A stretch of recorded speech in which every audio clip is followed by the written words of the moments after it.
How are you doing? This is Brian Anderson, one of the pastors at the Bridge Church in Rancho Cordova. I'm bringing you a devotion on Genesis chapters 8 and 9. So after 1 year and 10 days of being cooped up in the ark, Noah and his family finally emerge. And it must have seemed like they had entered upon a brand new world as they got out of the ark.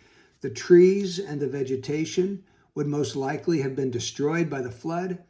The only animals and birds that are there on this new planet are the ones they had brought with them on the ark. And so they might have reached the conclusion that now that God had cleansed the earth of all the sinners, it would now be a perfect world. But that would be a very grave mistake. God says in Genesis 8:21, the intent of man's heart is evil from his youth. Now, God made that claim after the flood, not before. The intent of man's heart after the flood is evil from his youth.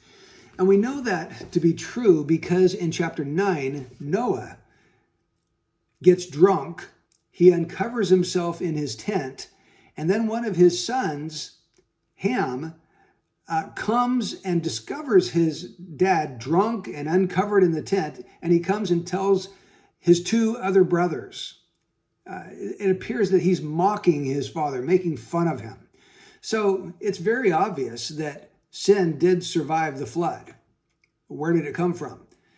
Isn't it true that the Bible says Noah was a righteous man, that he was blameless in his time? It says that he walked with God.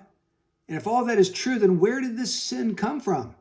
Well, it came from a righteous man's own heart and the heart of the people that were in that ark. The seeds of sin still survived the flood because they were inherent within man's heart. Even though that man was justified and righteous before God, he still carried sinful tendencies, remaining sin within him.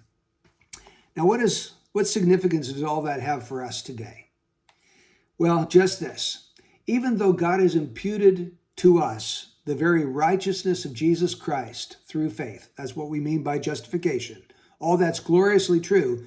That doesn't mean that all tendency towards sin has been eradicated from our life. Far from it.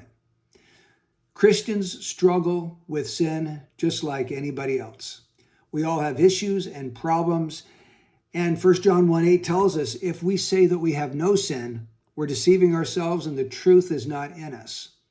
So all of that to say this, we are never going to find a perfect church, a perfect Christian, or some kind of perfect utopia this side of eternity.